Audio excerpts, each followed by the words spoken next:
Okay, ನಾವು ಕಳೆದ ತರಗತಿಯಲ್ಲಿ ಭಾರತದ ನದಿ ವ್ಯವಸ್ಥೆಗಳ ಬಗ್ಗೆ ತಿಳ್ಕೊತಾ ಇದ್ದೋ. ನಾನು ಈ ಹಿಂದೆ ಹೇಳಿದಂಗೆ ಭಾರತವು ಅಸಂಖ್ಯಾತ ನದಿಗಳನ್ನು ಹೊಂದಿದೆ. ಆ ಎಲ್ಲ ನದಿಗಳು ಹೆಚ್ಚು ಕಡಿಮೆ 3 ಪ್ರದೇಶಗಳಲ್ಲಿ ಉಗಮವಾಗ್ತವೆ. ಒಂದು ಹಿಮಾಲಯ ಪರ್ವತ, ಎರಡನೇದಾಗಿ ಕೇಂದ್ರ ಉನ್ನತ ಪ್ರದೇಶ ಅಥವಾ ಸೆಂಟ್ರಲ್ ಹೈಲ್ಯಾಂಡ್ ಅಂತ ಏನು ಕರಿತೀವಿ, ಮೂರನೇದಾಗಿ ಪಶ್ಚಿಮ ಘಟ್ಟಗಳು. ಆದರೆ ಅಧ್ಯಯನದ ದೃಷ್ಟಿಯಿಂದ ಭಾರತದ ಎಲ್ಲ ನದಿಗಳನ್ನು 2 ಗುಂಪು ಮಾಡ್ತೀವಿ. ಒಂದು ಉತ್ತರ ಭಾರತದ ನದಿಗಳು ಅಥವಾ ಹಿಮಾಲಯ ನದಿಗಳು, ಎರಡನೇದಾಗಿ ದಕ್ಷಿಣ ಭಾರತದ ಅಥವಾ ಪರ್ಯಾಯ ಪ್ರಸ್ಥಭೂಮಿ ನದಿಗಳು ಅಂತ. ನಾವು ಹಿಂದಿನ ತರಗತಿಯಲ್ಲಿ ಉತ್ತರ ಭಾರತದ ಅಥವಾ ಹಿಮಾಲಯದ ನದಿಗಳಾದ ಸಿಂಧು, ಗಂಗಾ, ಬ್ರಹ್ಮಪುತ್ರ ಮತ್ತು ಅವುಗಳ ಅನೇಕ ಉಪನದಿಗಳ ಬಗ್ಗೆ, ಅವುಗಳ ಉಗಮ, ಅವುಗಳ ಉದ್ದ, ಅವುಗಳು ಹರಿದು ಸೇರುವಂಥ ಸ್ಥಳ, ಸಮುದ್ರ ಇತ್ಯಾದಿಗಳ ಬಗ್ಗೆ ತಿಳ್ಕೊಂಡಿದ್ದೀವಿ. ಇವತ್ತಿನ ಈ ತರಗತಿಯಲ್ಲಿ let we discuss about the South Indian rivers or peninsular rivers, ದಕ್ಷಿಣ ಭಾರತದ ನದಿಗಳ ಬಗ್ಗೆ ತಿಳ್ಕೊಳ್ಳೋಣ.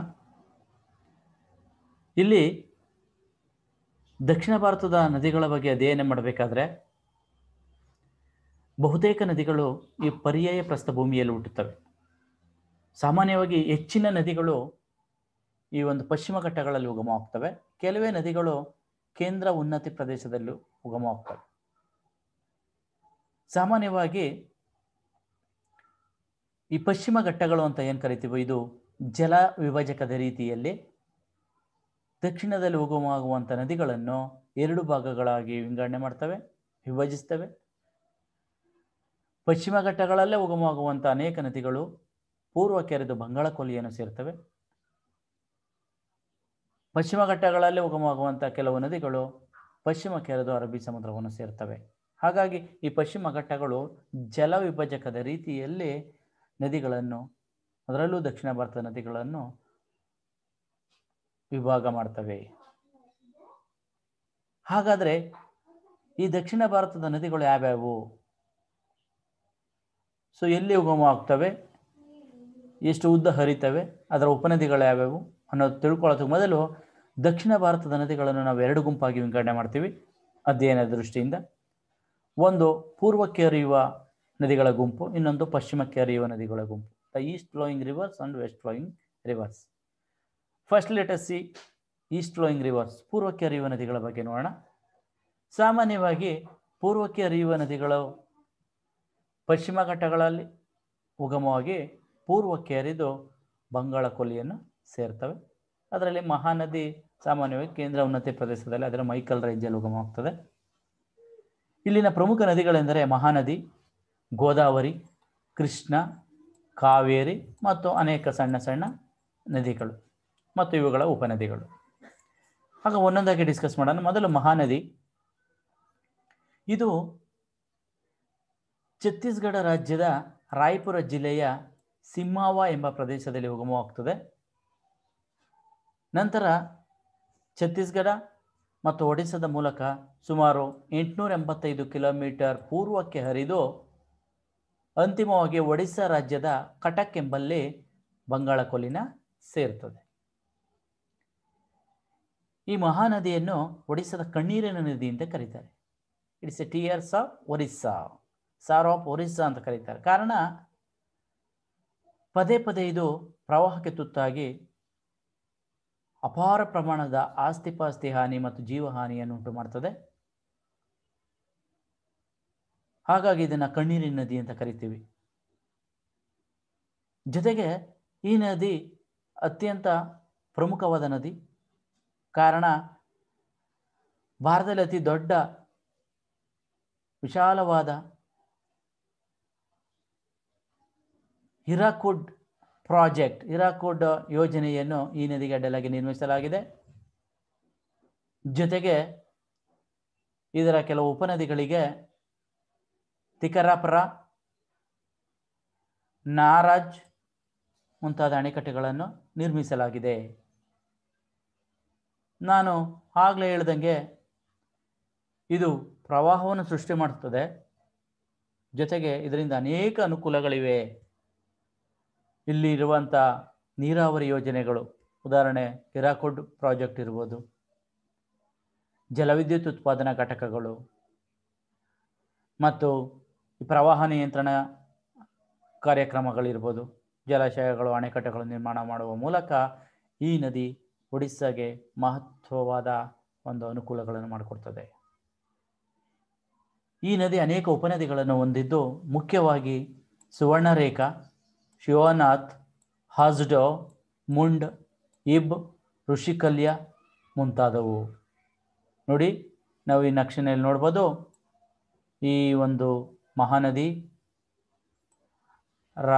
ಈ ರಾಯ್ಪುರ ಜಿಲ್ಲೆಯ ಛತ್ತೀಸ್ಗಢ ರಾಜ್ಯದ ರಾಯ್ಪುರ ಜಿಲ್ಲೆಯ ಸಿಮೋನ್ ಎಂಬಲ್ಲಿ ಇಲ್ಲಿ ಉಗಮವಾಗಿ ನೋಡಿ, ಹೀಗೆ ಮೊದಲು ಈಶಾನ್ಯ ದಿಕ್ಕಿಗೆ ಹರ್ಕೊಂಡು ಹೋಗ್ತದೆ, ಆಮೇಲೆ ಪೂರ್ವಕ್ಕೆ ಹರ್ಕೊಂಡು ಬಂದು ಆಮೇಲೆ ನೈಋತ್ಯಕ್ಕೆ ಹರಿದು ಅಂತಿಮವಾಗಿ ಈ ಒಡಿಸ್ಸಾದ ಕಟಕ್ ಎಂಬಲ್ಲಿ ಬಂಗಾಳ ಕೊಲ್ಲಿನ ಸೇರ್ತದೆ.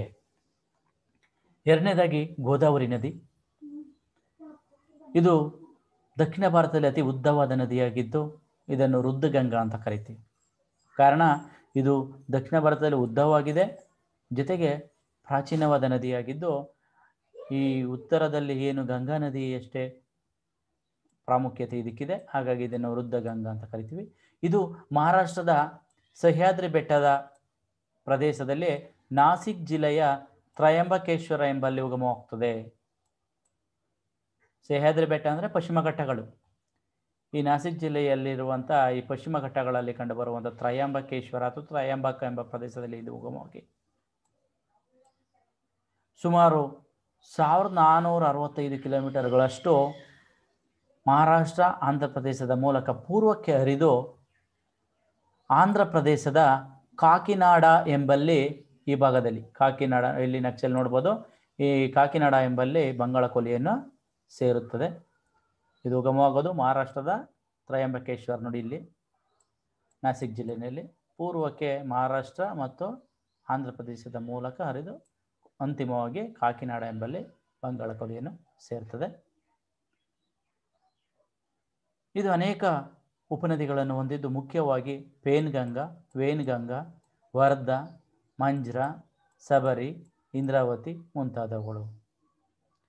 ಈ ಗೋದಾವರಿ ನದಿ ಪೂರ್ವಕ್ಕೆ ಹರಿಬೇಕಾದ್ರೆ ಆಂಧ್ರ ಪ್ರದೇಶದ ಪೂರ್ವ ಘಟ್ಟ ದಾಟುವಾಗ ಒಂದು ದೂಧ್ಮಾ ಫಾಲ್ಸ್ ಅಥವಾ ದೂಧ್ಮಾ ಜಲಪಾತವನ್ನು ಸುಂದರವಾದ ದೂಧ್ಮಾ ಜಲಪಾತವನ್ನು ಇದು ನಿರ್ಮಾಣ ಮಾಡುತ್ತದೆ.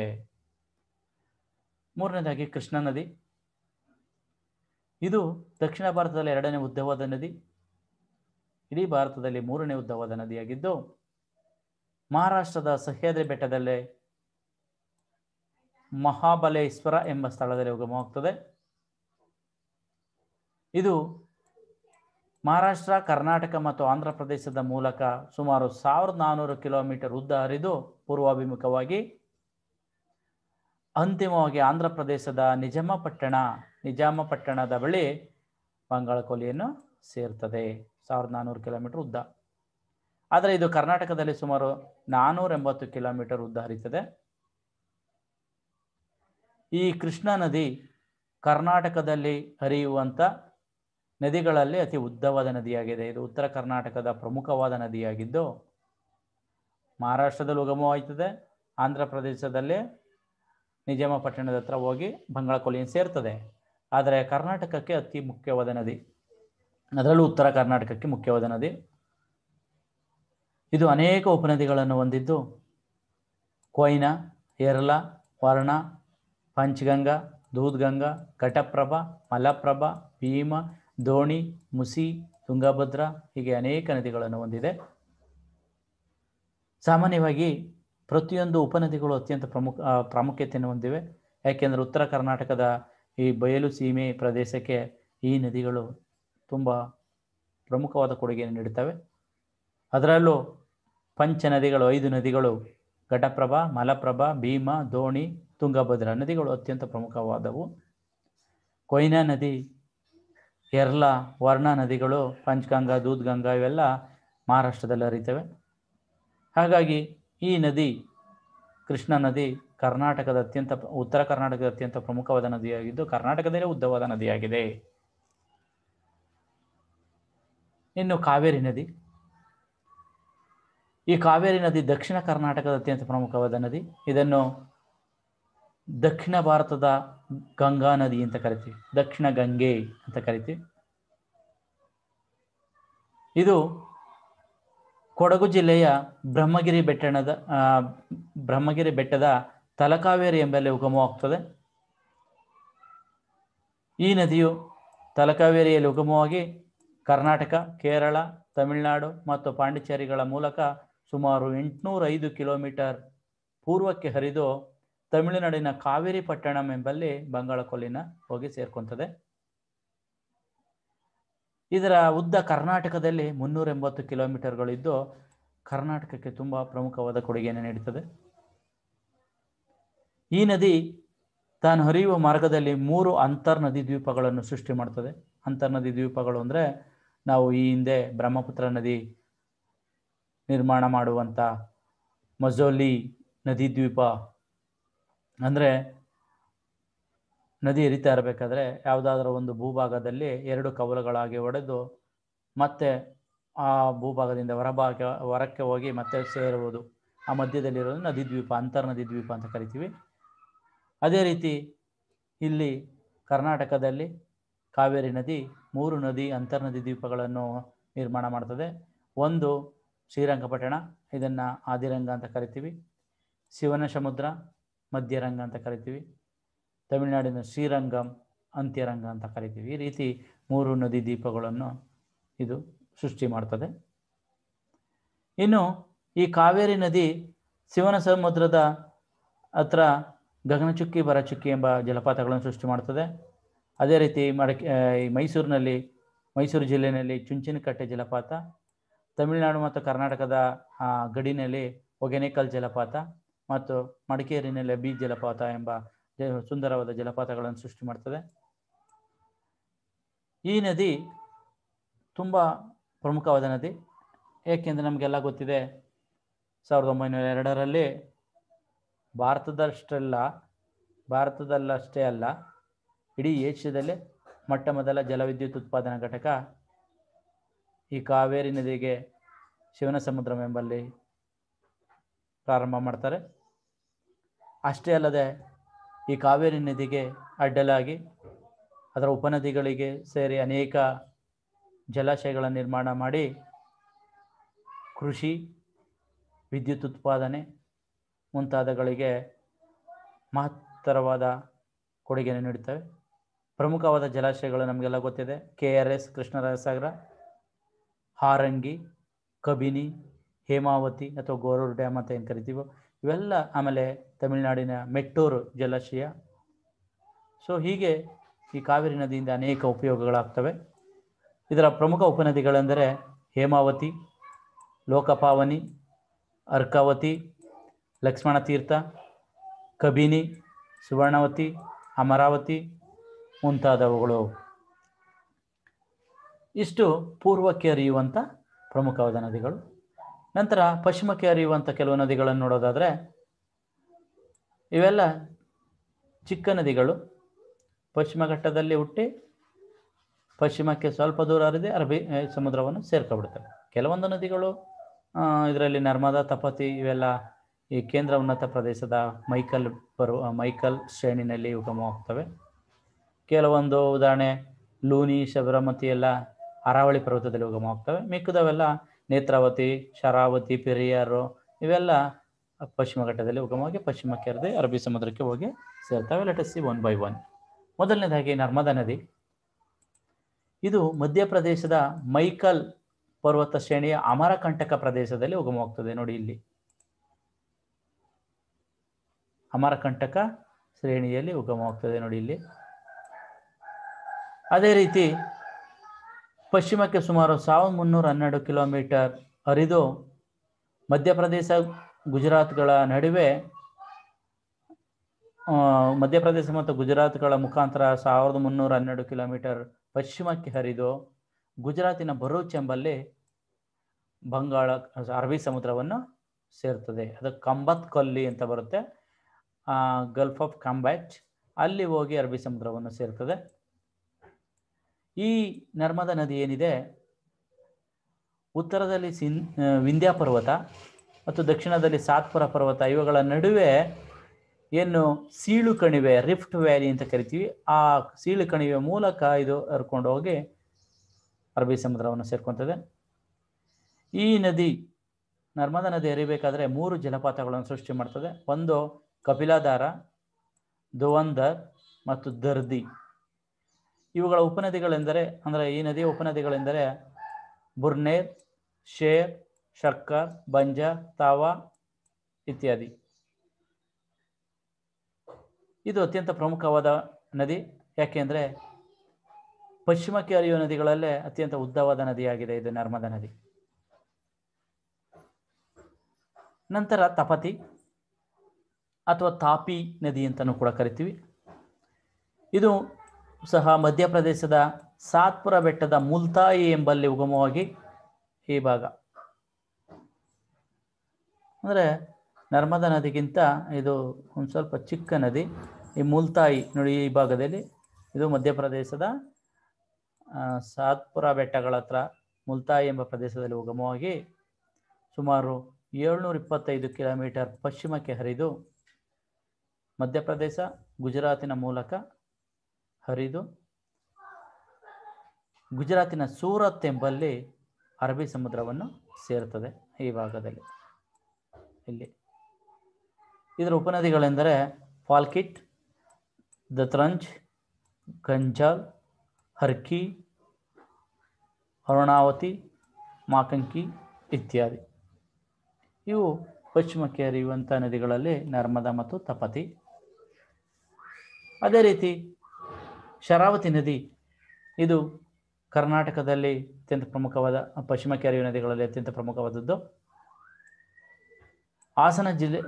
ಶಿವಮೊಗ್ಗ ಜಿಲ್ಲೆಯ ತೀರ್ಥಹಳ್ಳಿ ತಾಲೂಕಿನ ಅಂಬುತೀರ್ಥದಲ್ಲಿ ಇದು ಉಗಮವಾಗಿ ಸುಮಾರು 132 ಕಿಲೋಮೀಟರ್ ಪಶ್ಚಿಮಕ್ಕೆ ಹರಿದು ಉತ್ತರ ಕನ್ನಡ ಜಿಲ್ಲೆಯ ಹೊನ್ನಾವರ ಎಂಬಲ್ಲಿ ಹೋಗಿ ಅರಬ್ಬಿ ಸಮುದ್ರನ ಸೇರುತ್ತದೆ. ನೋಡಿ ಇಲ್ಲಿ, ಇದು ಶಿವಮೊಗ್ಗ ಜಿಲ್ಲೆಯ ಅಂಬುತೀರ್ಥದಲ್ಲಿ, ಇಲ್ಲಿ ತೀರ್ಥಹಳ್ಳಿ ತಾಲೂಕಿನ ಅಂಬುತೀರ್ಥದಲ್ಲಿ ಉಗಮವಾಗಿ ಪಶ್ಚಿಮಕ್ಕೆ ಈ ರೀತಿ ಹರ್ಕೊಂಡು ಹೋಗಿ ಸುಮಾರು 132 ಕಿಲೋಮೀಟ್ರು ಅಂತಿಮವಾಗಿ ಇಲ್ಲಿ ಹೊನ್ನಾವರದ ಹತ್ರ ಹೋಗಿ ಅರಬ್ಬಿ ಸಮುದ್ರವನ್ನು ಸೇರ್ತದೆ.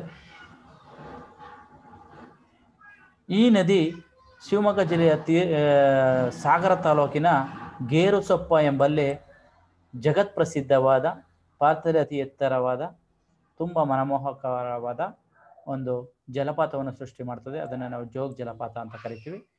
ಈ ಜೋಗ್ ಜಲಪಾತ ಸುಮಾರು 253 ಮೀಟರ್ ಎತ್ತರವಾಗಿ ಭಾರತದಲ್ಲಿ ಅತ್ಯಂತ ಎತ್ತರವಾದ ಜಲಪಾತವಾಗಿದೆ. ನೋಡಿ ಇಲ್ಲಿ ಈ ಚಿತ್ರದಲ್ಲಿ ನೋಡ್ಬೋದು ಜೋಗ್ ಜಲಪಾತ. ಇದು ಶರಾವತಿ ನದಿ. ಆದರೆ ಕಾಳಿ ನದಿ ಇನ್ನೊಂದು ಕರ್ನಾಟಕದ ಪ್ರಮುಖವಾದ ನದಿ, ಪಶ್ಚಿಮಕ್ಕೆ ಹರಿಯುವ ಗುಂಪಿನಲ್ಲಿ. ಇದು ಉತ್ತರ ಕನ್ನಡ ಜಿಲ್ಲೆಯ ಸೂಪದಲ್ಲಿ ಉಗಮವಾಗಿ, ಸೂಪ ತಾಲೂಕಿನಲ್ಲಿ ಉಗಮವಾಗಿ ಸುಮಾರು 161 ಕಿಲೋಮೀಟರ್ ಪಶ್ಚಿಮಾಭಿಮುಖವಾಗಿ ಹರಿದು ಕಾರವಾರದ ಬಳಿ ಅರಬ್ಬಿ ಸಮುದ್ರವನ್ನು ಸೇರ್ಕೊಂತದೆ. ಅದೇ ರೀತಿ ನೇತ್ರಾವತಿ ನದಿ, ಇದು ಕೂಡ ಕರ್ನಾಟಕದ ಒಂದು ಪ್ರಮುಖ ನದಿ, ಪಶ್ಚಿಮಕ್ಕೆ ಹರಿಯುವ ಗುಂಪಿನಲ್ಲಿ. ಚಿಕ್ಕಮಗಳೂರು ಜಿಲ್ಲೆಯ ಕುದುರೆಮುಖದಲ್ಲಿನ ಬಲ್ಲಾಳರಾಯನ ದುರ್ಗದಲ್ಲಿ ಉಗಮವಾಗಿ 160 ಕಿಲೋಮೀಟರ್ ಪಶ್ಚಿಮಕ್ಕೆ ಹರಿದು ಮಂಗಳೂರಿನ ಬಳಿಯ ಪಡುಬಿದ್ರೆಯಲ್ಲಿ ಅರಬ್ಬಿ ಸಮುದ್ರವನ್ನು ಸೇರ್ಕೊಂತದೆ. ನೋಡಿ ಈ ಚಿತ್ರದಲ್ಲಿ ಕಾಣಬಹುದು ನೇತ್ರಾವತಿ ನದಿ. ಫೇಮಸ್ ಧರ್ಮಸ್ಥಳ ದೇವಸ್ಥಾನ ಈ ಒಂದು ನೇತ್ರಾವತಿ ನದಿ ದಡದಲ್ಲಿ ಕಂಡುಬರ್ತದೆ. ಇನ್ನೊಂದು ಪೆರಿಯಾರ್ ನದಿ, ಇದು ಕೇರಳ ರಾಜ್ಯದ ಪ್ರಮುಖವಾದ ನದಿಯಾಗಿದ್ದು ಪೆರಿಯಾರ್ ಸರೋವರದಲ್ಲಿ ಉಗಮವಾಗಿ ಸುಮಾರು 225 ಕಿಲೋಮೀಟರ್ ಪಶ್ಚಿಮಕ್ಕೆ ಹರಿದು ಕೇರಳದ ಎರ್ನಾಕುಲಂ ಎಂಬಲ್ಲಿ ಅರಬ್ಬಿ ಸಮುದ್ರವನ್ನು ಸೇರುತ್ತದೆ. ಇನ್ನು ಸಬರಮತಿ ನದಿ, ಈ ಸಬರಮತಿ ನದಿ ರಾಜಸ್ಥಾನದ ಉದಯಪುರ ಜಿಲ್ಲೆಯ ಅರಾವಳಿ ಬೆಟ್ಟದಲ್ಲಿನ ಜೈ ಸಮುದ್ರ ಎಂಬಲ್ಲಿ ಉಗಮವಾಗ್ತದೆ. ಇದು ದಕ್ಷಿಣಾಭಿಮುಖವಾಗಿ ಹರಿಯುವಂಥ ನದಿ. ಇಲ್ಲಿ ಉದಯಪುರ ಹತ್ರ ಅರಾವಳಿ ಬೆಟ್ಟ, ಅರಾವಳಿ ಬೆಟ್ಟದಲ್ಲಿ ಜೈ ಸಮುದ್ರ ಅಂತ ಒಂದು ಸ್ಥಳ, ಅಲ್ಲಿ ಉಗಮವಾಗಿ ಹೀಗೆ ದಕ್ಷಿಣಕ್ಕೆ ಹರ್ಕೊಂಡು ಬಂದು ಅಥವಾ ಸ್ವಲ್ಪ ನೈಋತ್ಯಕ್ಕೆ ಹರಿದು ಬಂದು ಗುಜರಾತಿನ ಈ ಕಂಬತ್ ಕೊಲ್ಲಿ ಅಥವಾ ಕಂಬ್ಯಾಟ್ ಕೊಲ್ಲಿ ಅಂತ ಏನು ಕರಿತೀವೋ, ಬೇ ಆಫ್ ಕಂಬಾಚ್ನಲ್ಲಿ ಅರಬ್ಬಿ ಸಮುದ್ರನ ಸೇರ್ತದೆ. ಇದು ರಾಜಸ್ಥಾನ ಮತ್ತು ಗುಜರಾತ್ಗಳ ಮೂಲಕ ಸುಮಾರು 238 ಕಿಲೋಮೀಟರ್ ಹರಿದು ಅರಬ್ಬಿ ಸಮುದ್ರಕ್ಕೆ ಹೋಗಿ ಸೇರ್ಕೊತದೆ. ಇನ್ನು ಲೂನಿ ನದಿ, ಇದು ಸಹ ರಾಜಸ್ಥಾನದ ಅರಾವಳಿ ಬೆಟ್ಟದಲ್ಲಿ ಉಗಮವಾಗ್ತದೆ. ಅರಾವಳಿ ಬೆಟ್ಟದ ಹತ್ರ ಸಾಂಬಾರ್ ಸರೋವರದಲ್ಲಿ ಇರುವಂಥ ಅನಾಸಾಗರ್ ಎಂಬಲ್ಲಿ ಉಗಮವಾಗಿ ಸುಮಾರು 450 ಕಿಲೋಮೀಟರ್ ನೈಋತ್ಯಕ್ಕೆ ಹರಿದು ಗುಜರಾತಿನ ಕ್ಯಾಂಬ್ಯಾತ್ ಅಖಾತ ಅಥವಾ ಕ್ಯಾಂಬಾತ್ ಕೊಲ್ಲಿಯಲ್ಲಿ ಹೋಗಿ ಅರಬ್ಬಿ ಸಮುದ್ರವನ್ನು ಸೇರ್ಕೊತದೆ. ಹೀಗೆ ಅನೇಕ ನದಿಗಳು ದಕ್ಷಿಣ ಭಾರತದಲ್ಲಿ ವಿವಿಧ ಪ್ರದೇಶಗಳಲ್ಲಿ ಉಗಮವಾಗಿ, ಮುಖ್ಯವಾಗಿ ಪಶ್ಚಿಮ ಘಟ್ಟಗಳು ಮತ್ತು ಕೇಂದ್ರ ಉನ್ನತ ಪ್ರದೇಶ ಮತ್ತು ಕೆಲವು ಅರಾವಳಿ ಪರ್ವತದಲ್ಲಿ ಉಗಮವಾಗಿ ಪಶ್ಚಿಮಾಭಿಮುಖವಾಗಿ ಹರಿದು ಅರಬ್ಬಿ ಸಮುದ್ರವನ್ನು ಸೇರ್ತವೆ. ಕೆಲವು ಪೂರ್ವಾಭಿಮುಖವಾಗಿ ಹರಿದು ಬಂಗಾಳ ಕೊಲ್ಲಿಯನ್ನು ಸೇರ್ತವೆ. ಇಷ್ಟು ದಕ್ಷಿಣ ಭಾರತದ ನದಿ ವ್ಯವಸ್ಥೆ. The rivers of South India or peninsular plateau. ಈಗ ನಾವು let we discuss about the differences between North Indian rivers and South Indian rivers and also east flowing rivers and west flowing rivers of South India. ಸಾಮಾನ್ಯವಾಗಿ ಭಾರತದಲ್ಲಿ ಹರಿಯುವಂಥ ನದಿಗಳು ವೈವಿಧ್ಯಮಯವಾಗಿವೆ. ನಾನು ಆಗಲೇ ಹೇಳಿದ್ದೀನಿ, ಭಾರತದಲ್ಲಿ ವಿವಿಧ ಭಾಗದಲ್ಲಿ ಹುಟ್ಟುವಂಥ ನದಿಗಳು ವಿವಿಧ ದಿಕ್ಕುಗಳಿಗೆ ಹರಿದು ವಿವಿಧ ನದಿ ಮೂಲಗಳನ್ನು ಸೇರ್ತವೆ, ವಿವಿಧ ಜಲಮೂಲಗಳನ್ನು ಸೇರ್ತವೆ. ಹೆಚ್ಚು ಕಡಿಮೆ ಒಂದೇ ಜಾಗದಲ್ಲಿ ಉಗಮವಾದ್ರೂ ಹರಿಯುವ ದಿಕ್ಕು ಸೇರುವಂಥ ಜಲಮೂಲ ಭಿನ್ನವಾಗಿರ್ತವೆ. ಹಾಗಾಗಿ ಮೊದಲು ಉತ್ತರ ಭಾರತದ ನದಿಗಳಿಗೂ ದಕ್ಷಿಣ ಭಾರತದ ನದಿಗಳಿಗಿರುವಂಥ ವ್ಯತ್ಯಾಸಗಳ ಬಗ್ಗೆ ತಿಳ್ಕೊಳ್ಳೋಣ. ಸಾಮಾನ್ಯವಾಗಿ ಉತ್ತರ ಭಾರತದ ನದಿಗಳು ತುಂಬ ಉದ್ದವಾದ ನದಿಗಳು, ನಮಗೆಲ್ಲ ಗೊತ್ತಿದೆ. ದಕ್ಷಿಣ ಭಾರತದ ನದಿಗಳು ಸಾಧಾರಣ ನದಿಗಳು, ಕೆಲವು ಸಣ್ಣ ನದಿಗಳು. ಅದಕ್ಕಿಂತ ಮುಖ್ಯವಾಗಿ ತಿಳ್ಕೊಬೇಕು ನೀವು, ಉತ್ತರ ಭಾರತದ ನದಿಗಳು ಉಗಮವಾಗುವುದು ಮೇಯ್ನಾಗಿ ಹಿಮಾಲಯ ಪರ್ವತ ಪ್ರದೇಶದಲ್ಲಿ. ದಕ್ಷಿಣ ಭಾರತದ ನದಿಗಳು ಉಗಮವಾಗುವ ಮೇಯ್ನಾಗಿ ಪಶ್ಚಿಮ ಘಟ್ಟಗಳು. ಸಾಮಾನ್ಯವಾಗಿ ಉತ್ತರ ಭಾರತದ ನದಿಗಳು ಜೀವ ನದಿಗಳಾಗಿರ್ತವೆ. ಇವು ಬೇಸಿಗೆಯಲ್ಲಿ ಹಿಮ ಕರಗಿ ಹರಿತವೆ, ಮಳೆಗಾಲದಲ್ಲಿ ಮಳೆಯಿಂದ ತುಂಬಿ ಹರಿತವೆ, ಅಂದರೆ ವರ್ಷ ಪೂರ್ತಿ ಹರಿತವೆ. ಹಾಗಾಗಿ ಇದನ್ನು ಜೀವ ನದಿಗಳು ಅಂತ ಕರಿತೀವಿ. ತುಂಬ ಉದ್ದವಾದ ಸಿಂಧು, ಗಂಗಾ, ಬ್ರಹ್ಮಪುತ್ರ ಇವೆಲ್ಲ ಅದರ ಉಪನದಿಗಳು ಎಲ್ಲ ತುಂಬ ಉದ್ದವಾದ ನದಿಗಳು ಮತ್ತು ಜೀವ ನದಿಗಳು. ಆದರೆ ದಕ್ಷಿಣ ಭಾರತದ ನದಿಗಳಿದೆಯಲ್ಲ, ಇವು ಋತುಕಾಲಿಕ ನದಿಗಳು. ಕಾರಣ ಇವು ಮಳೆಗಾಲದಲ್ಲಿ ಮಾತ್ರ ತುಂಬ ಹರಿತವೆ, ಬೇಸಿಗೆ ಕಾಲದಲ್ಲಿ ಬತ್ತಿ ಹೋಗ್ತವೆ. ಇನ್ನು ಉತ್ತರ ಭಾರತದ ನದಿಗಳು ಹೆಚ್ಚು ಉಪನದಿಗಳನ್ನು ಹೊಂದಿದ್ರೆ, ದಕ್ಷಿಣ ಭಾರತದ ನದಿಗಳು ಕಡಿಮೆ ಉಪನದಿಗಳನ್ನು ಹೊಂದಿದ್ದು ಕೆಲವೊಂದು ಉಪನದಿಗಳನ್ನೇ ಹೊಂದಿಲ್ಲ. ನೀವು ನೋಡಿ, ಸಿಂಧು, ಗಂಗಾ, ಬ್ರಹ್ಮಪುತ್ರ ಯಾವುದೇ ನದಿಗಳು ನೋಡಿ, ಅನೇಕ ಉಪನದಿಗಳಿರ್ತವೆ. ಆದರೆ ದಕ್ಷಿಣದ ಅಲ್ಲಿ ಕೆಲವೇ ನದಿಗಳನ್ನು ಹೊರತುಪಡಿಸಿ ಅನೇಕ ನದಿಗಳಿಗೆ ಉಪನದಿಗಳೇ ಇಲ್ಲ. ಕೆಲವು ನದಿಗಳಿಗೆ ಕಡಿಮೆ ಉಪನದಿಗಳಿವೆ. ಇನ್ನು ಉತ್ತರ ಭಾರತದ ನದಿಗಳು ವಿಶಾಲವಾದ ನದಿಮುಖಜಗಳನ್ನು ಸೃಷ್ಟಿ ಮಾಡ್ತವೆ. ಅವು ಸಮುದ್ರ ಅಥವಾ ಸಾಗರಕ್ಕೆ ಸೇರುವ ಹಂತದಲ್ಲಿ ವಿಶಾಲವಾದ ನದಿಮುಖಜವನ್ನು ಸೃಷ್ಟಿ. ಉದಾಹರಣೆ ಗ್ಯಾಂಜೆಟಿಕ್ ಡೆಲ್ಟಾ, ಗಂಗಾ ಮುಖಜ ನಮಗೆಲ್ಲ ಗೊತ್ತಿದೆ. ಆದರೆ ದಕ್ಷಿಣದ ನದಿಗಳು ತಾವು ಸಮುದ್ರಕ್ಕೆ ಸೇರಬೇಕಾದ್ರೆ ಸಣ್ಣ ಕಿರಿದಾದ ನದಿಮುಖಜವನ್ನು ಸೃಷ್ಟಿ ಮಾಡ್ತವೆ, ಇಲ್ಲ ಅಳಿವೆಗಳನ್ನು ಸೃಷ್ಟಿ ಮಾಡ್ತವೆ, ಎಸ್ಚುರೀಸ್ ಸೃಷ್ಟಿ ಮಾಡ್ತವೆ. ಉತ್ತರ ಭಾರತದ ನದಿಗಳು ಈ ಒಂದು ಕೃಷಿಗೆ ಯೋಗ್ಯವಾದ ನದಿಗಳು. ಕಾರಣ ಇವು ವರ್ಷ ಪೂರ್ತಿ ಹರಿತವೆ, ಈ ಒಂದು ಜೀವ ನದಿಗಳಿವು. ಜೊತೆಗೆ ಮೆಕ್ಕಲು ಮೈದಾನದ ಮುಖಾಂತರ, ಸಮತಟ್ಟಾದ ಮೈದಾನದ ಮುಖಾಂತರ ಹರಿತವೆ. ಹಾಗಾಗಿ ಕೃಷಿಗೆ ಯೋಗ್ಯವಾದ ನದಿಗಳಾಗಿವೆ. ಆದರೆ ದಕ್ಷಿಣ ಭಾರತದ ನದಿಗಳು ಕೃಷಿಗೆ ಅಷ್ಟೊಂದು ಯೋಗ್ಯವಿಲ್ಲ. ಅಂದರೆ ಜಲಾಶಯಗಳ ನಿರ್ಮಾಣ ಮಾಡದೆ ಇವು ಯೋಗ್ಯವಲ್ಲ. ಜಲಾಶಯ ನಿರ್ಮಾಣ ಮಾಡಿ ಇವುಗಳನ್ನು ಕೃಷಿಗೆ ಅಥವಾ ವ್ಯವಸಾಯಕ್ಕೆ ಬಳಸ್ಕೊಳ್ಳಲಾಗ್ತದೆ. ಇನ್ನು ಇವು ಕೃಷಿಗಿಂತ ಜಲವಿದ್ಯುತ್ ಉತ್ಪಾದನೆಗೆ ಯೋಗ್ಯವಾದ ನದಿಗಳು, ತುಂಬ ಪ್ರಮುಖವಾದ ನದಿಗಳು. ಈ ರೀತಿ ಉತ್ತರ ಭಾರತದ ನದಿಗಳು ಮತ್ತು ದಕ್ಷಿಣ ಭಾರತದ ನದಿಗಳಿಗೂ ಅನೇಕ ವ್ಯತ್ಯಾಸಗಳನ್ನು ನೋಡ್ತೀವಿ. ಇನ್ನು ದಕ್ಷಿಣ ಭಾರತದ ನದಿಗಳ ಬಗ್ಗೆ ನೋಡೋದಾದರೆ ಇಲ್ಲೂ ಕೂಡ ಪೂರ್ವಕ್ಕೆ ಹರಿಯುವ ನದಿಗಳು ಮತ್ತು ಪಶ್ಚಿಮಕ್ಕೆ ಹರಿಯುವ ನದಿಗಳು ಅಂತ ನಾವು ವಿಂಗಡಣೆ ಮಾಡ್ತೀವಿ.